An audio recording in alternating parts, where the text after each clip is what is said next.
Kalau di korting 50%, tinggal 4 rakaat. Ini para jamaah sekalian. Insya Allah kita semua memahami betul kenapa penting, bahkan dikategorikan sebagai salah satu agenda secara resmi di negeri kita, di negara Republik Indonesia, bahwa setiap 17 Ramadan diadakan peringatan nuzulul Quran. Bukan tiap masjid, tapi negara yang menyelenggarakan. Meskipun dengan kondisi yang terbatas. Apakah sebegitu penting sampai harus ada peringatan? Yang mohon maaf, akhir-akhir ini banyak orang mengkaji, mengada-ada itu acara peringatan gak ada di zaman Nabi. Memang betul tidak ada. Tetapi di negeri kita, alhamdulillah, para ulama dulu, mungkin atas saran para ulama, bahwa setiap 17 Ramadan, kenapa? Fadzakir fa inna dzikra tanfa'ul mu'minin. Peringati, berikan peringatan, apa saja itu bersifat umum. Kenapa? Karena peringatan itu manfaat bagi orang mukmin. Kita bisa tahu sejarah karena seringkali diperingati. Malah banyak yang tidak diperingati kita tidak tahu. Begitu pula ketika nuzulul Quran, peringatan nuzulul Quran, diturunkannya Al-Quran. Hadirin wal hadirat rahimakumullah,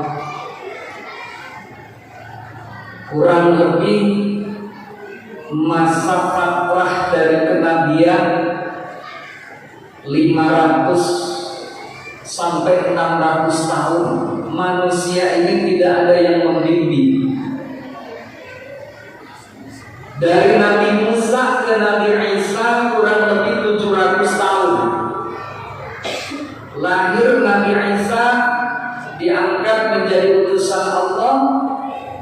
Kemudian dari fase tersebut sampai kepada fase Nabi Shallallahu Alaihi Wasallam 500 tahun. Coba, manusia dalam keadaan tidak memiliki pegangan.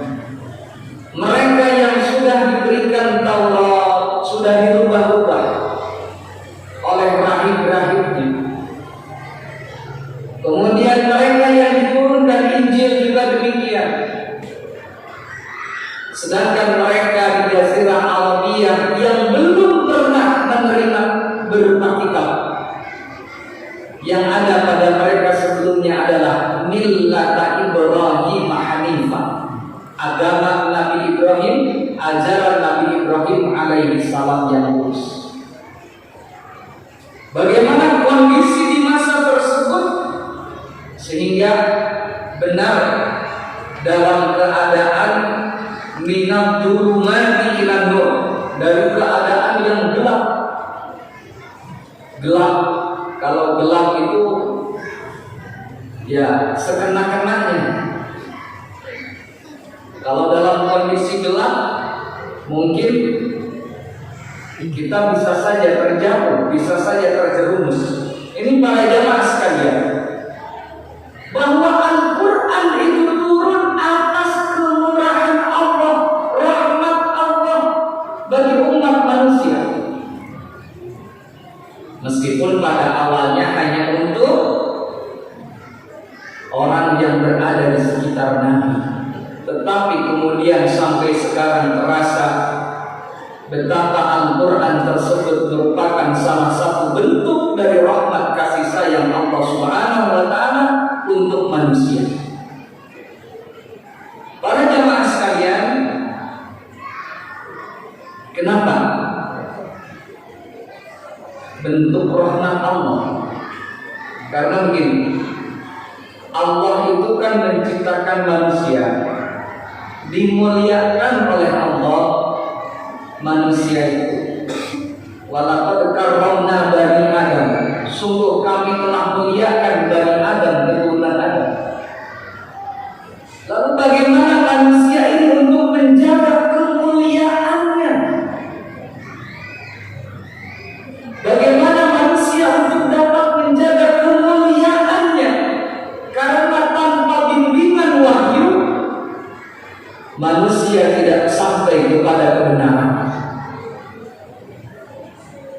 tidak bisa.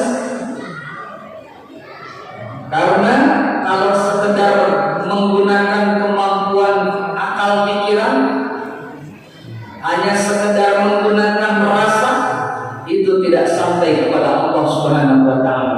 Justru manusia ini perlu hadir seorang pembimbing, hadir buku panduan yang menjamin keselamatan. Ini para jamaah sekalian. Makanya ini adalah bentuk kemurahan Allah. Coba sekarang ini di masa jahiliyah, Sayyidina Umar kadang-kadang bikin Tuhan yang dia percayai dari roti, sudah dibuat disembah, sudah capek disembah, lalu dimakan. Coba Tuhannya bikin tangan sendiri, sudah jadi disembah, capek disembah, dimakan. Tuhan dimakan. Coba bagaimana juga nasib manusia pada saat itu, perbudakan yang luar biasa. Apalagi kaum wanita yang tidak ada nilai, tidak ada harganya. Malu para pemuka Quraisy, andaikan dia sedang berkumpul dengan orang lain, lalu datang informasi telah lahir dari istrinya, yaitu seorang perempuan. Malu, segera pulang, segera diambil, segera dikubur hidup-hidup. Na'udzubillah. Kenapa demikian? Tidak ada buku panduan, tidak ada yang dijadikan pegangan.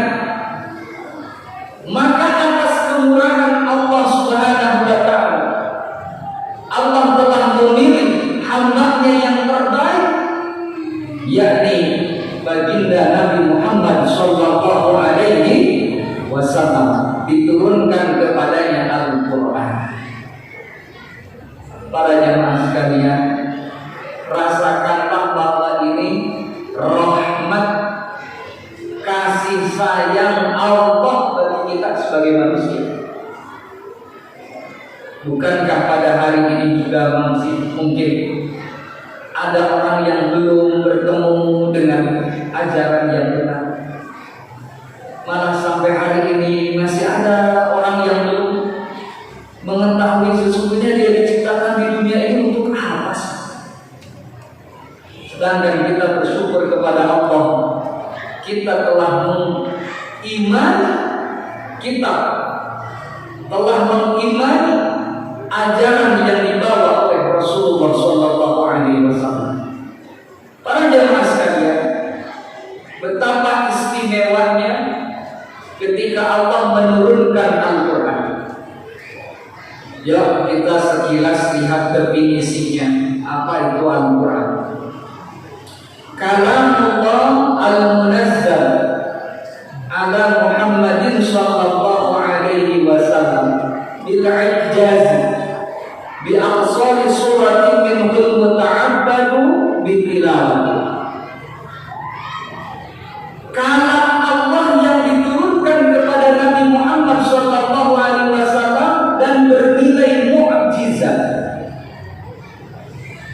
Jadi kalau nabi-nabi sebelumnya mukjizat itu bersifat fisik, Nabi juga diberi yang bersifat fisik. Siapa yang bisa mengalir dari jari jemarinya air lalu dipakai wudu oleh para sahabat? Kan tidak ada, kecuali Nabi Shallallahu Alaihi Wasallam. Nabi Musa diberi mukjizat sehingga laut merah menjadi jalan, bisa lewat. Nabi-nabi yang lain itu seperti itu. Dan bagi umat Nabi Shallallahu Alaihi Wasallam kita diberikan mukjizat melalui Nabi Muhammad Shallallahu Alaihi Wasallam untuk kita sebagai umatnya yang menjamin keselamatan di dunia dan akhirat, yakni Al-Qur'anul Karim. Ini kategorinya mu'jiz. mukjizat. Mukjizat itu apa? Mukjizat itu adalah khawariqun lil adat, sesuatu yang di luar kebiasaan, yang siapapun dalam hal ini tidak bisa berupaya untuk mendapatkannya. Karena apa? Telah dipilih oleh Allah Subhanahu wa taala orang yang mendapatkannya. Para jemaah sekalian, Allah menurunkan kepada manusia terbaik pilihannya. Malam-malam Ramadan semuanya menjadi terbawa istimewa, dan yang paling istimewa di malam tersebut. Bulan Ramadan yang semula biasa saja menjadi sayyidus syuhur, pemimpinnya bulan, gara-gara diturunkannya Al-Quran. Maka siapapun yang diberikan titipan oleh Allah Al-Quran ini pasti akan dimuliakan oleh Allah Subhanahu wa taala. Coba para jamaah sekalian, betapa kita kagum melihat anak 3 tahun, 4 tahun, betul, ikut lomba apa? Tahfidz Al-Quran. Ya Allah, kok bisa cara mendidiknya apa? Dia diberi makan dengan apa? Cara mendidiknya seperti apa? Ternyata untuk Al-Quran diberikan titipan oleh Allah Subhanahu wa taala. Kita berupaya untuk ke arah itu. Makanya seringkali ada peringatan nuzul Quran dalam setiap tahunnya. Untuk apa? Untuk menumbuhkan kecintaan kita kepada Al-Quran. Ingat kata Nabi sallallahu alaihi wasallam, "Ya'ti yaumal qiyamah," bahwa Al-Quran ini akan datang di hari kiamat, syafi'an li ashabi, akan menjadi syafaat penolong bagi sahabatnya. Para jemaah sekalian, Nabi ketika berada di Gua Hira, Jabal Nur, di mana dari Jabal Nur ini tampak betul kehidupan di Mekah seperti apa. Gunung yang begitu tinggi, gunung cahaya. Lalu datang kepada Rasulullah malaikat Jibril, Iqra, ma ana biqari. Baca. Kata Rasulullah SAW, saya tidak bisa membaca. Atau apa yang harus saya baca? Menurut para ulama, Nabi diperintahkan dengan Iqra 3 kali ini mengisyaratkan tentang bagaimana keharusan kita terhadap Al-Quran. Yang pertama, kita mempelajarinya. Yang kedua, bahwa kita memahaminya. Dan yang ketiga, bagaimana kita mengamalkannya. Para jemaah sekalian, ini peringatan nuzulul Quran tahun ini, harapannya bagi kita umat Islam dengan mengingat kembali diturunkannya Al-Quran supaya hati kaum muslimin dipersatukan oleh Allah Subhanahu wa taala. Karena apa?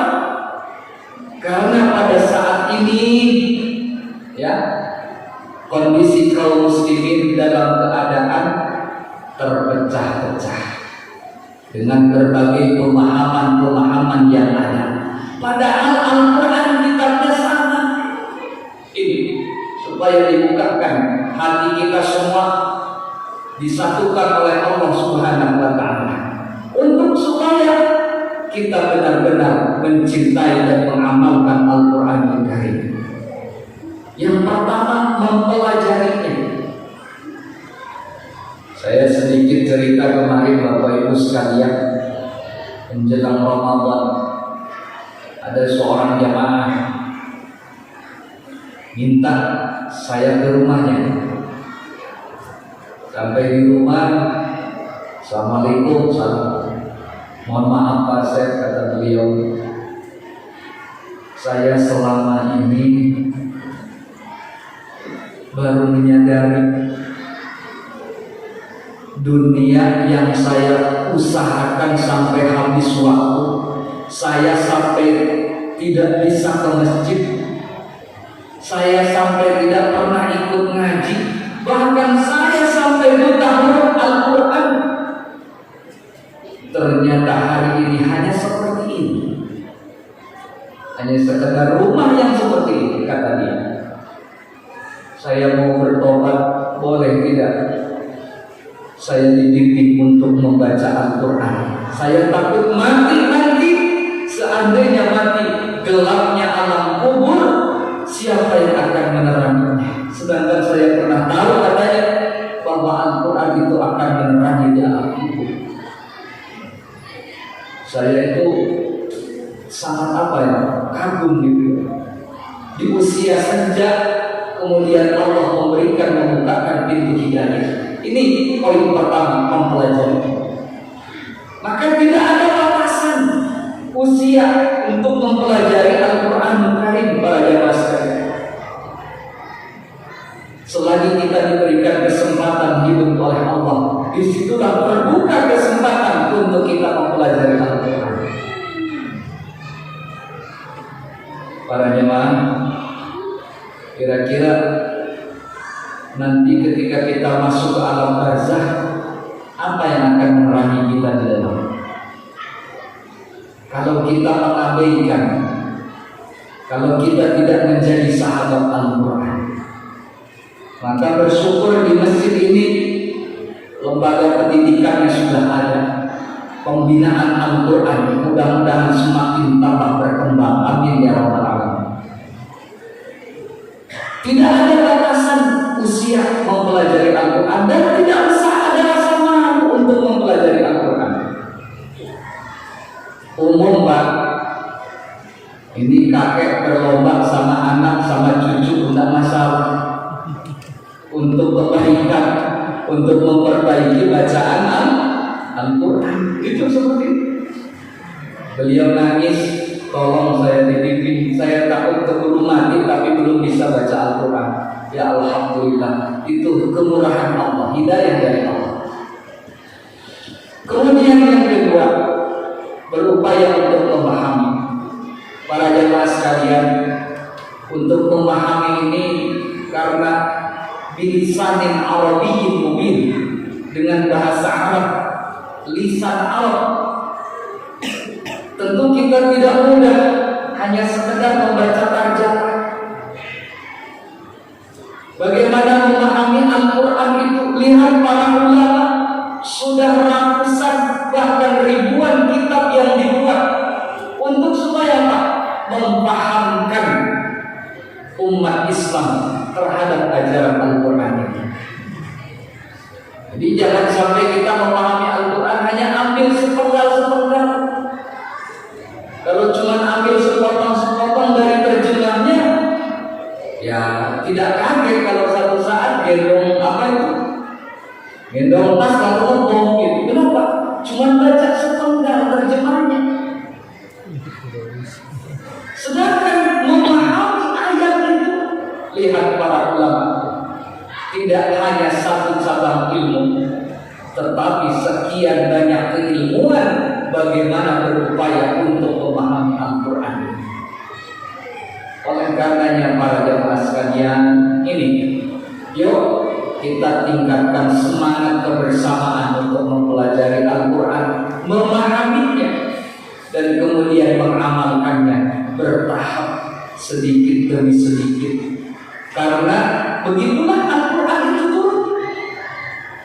Coba dulu sampai ada sahabat yang mutar-mutar baca surah Al-Kafirun. Wala ana 'abidun ma 'abadtum wala antum 'abiduna ma a'budu. Terus sudah tadi. Kenapa? Malamnya mabuk minum khamr, besoknya sholat subuh. Jadi masih kondisi bagaimana? Ya kurang begitu saja. Al-Quran telah ada tapi tidak sekaligus melarang untuk berhenti dari minuman keras secara bertahap. Ini ada manfaatnya, tapi jangan lupa banyak sekali mudaratnya. Sesudah tumbuh kesadaran, baru kemudian rijsun min amal syaitan, itu najis, perbuatan setan. Ini seperti itu. Ini kita coba kita amalkan dalam kehidupan kita, bahwa untuk merubah sebuah kebiasaan yang tidak baik, tentu kita tidak bisa secara saklek, tetapi harus step by step, perlahan-perlahan, sedikit demi sedikit. Ini para jemaah sekalian. Jadi kesempatan kita begitu terbuka, kita masih diberikan kemampuan melihat, bahkan masih bisa kita mencari alat bantu. Ini ada satu jamaah yang sedang belajar Iqra dengan saya, baru sampai Iqra 2 sekarang. Para jamaah, beliau sudah uzur, sudah lanjut usianya. Beliau kalau ngaji bawa lop ini, sebesar ini, bawa lop. Bawa apa namanya? Kaca pembesar ya. Ini Iqra pakai pembesar ini ngaji. Gitu. Jamaah tidak ada menjadi pembantu saya seperti ini, belum bisa. Justru dengan seperti itulah, karena belum bisa sehingga mau belajar. Andaikan kita sudah dalam keadaan yang sulit, tidak berarti tertutup kesempatan kita untuk mewujudkan kecintaan kita kepada Al-Quran. Jadi kita sebagai seorang penyimak ataupun pendengar bacaan Al-Quran, ini yang belum membiasakan budaya pada masyarakat kita. Coba Rasulullah yang diturunkan Al-Quran kepadanya sampai meminta kepada sahabat Abdullah bin Mas'ud untuk dibacakan Al-Quran. Maka kita tidak salah andaikan meminta, tolong bacakan Al-Quran surat An-Nur, atau kepada remaja masjid di sini, simak. Sampai satu ketika ini di Masjid Quba, masjid yang pertama kali dibangun oleh Rasulullah SAW. Beliau yang sudah dalam keadaan uzur, tidak bisa membaca Al-Quran, tapi dia senantiasa mendengarkan bacaan Al-Quran. Beliau meminta, tolong bacakan Al-Quran kepadaku. Kemudian dibacakan sampai tiba pada ayat sajdah. Dalam Al-Quran ada 15 ayat sajdah. Sampai di ayat sajdah, lalu sang pembaca sujud, karena memang disunahkan sujud, baik yang membaca maupun yang mendengar. Yang mendengarkan ikut juga sujud. Subhanallah. Pada saat itu pula, ketika sujud itulah Allah telah mewafatkannya dalam keadaan insya Allah secara zahir itu termasuk husnul khatimah. Ini para yang sekalian. Oleh karenanya, terus tumbuhkan semangat kecintaan kita kepada Al-Quran. Jangan sampai kita kaum muslimin dipecah belah, terutama di media sosial. Bagaimana pemahaman Al-Quran ini seperti ini, cara sholat ini seperti ini, diadu-adukan. Jangan sampai kita terjebak dengan hal seperti itu. Kenapa?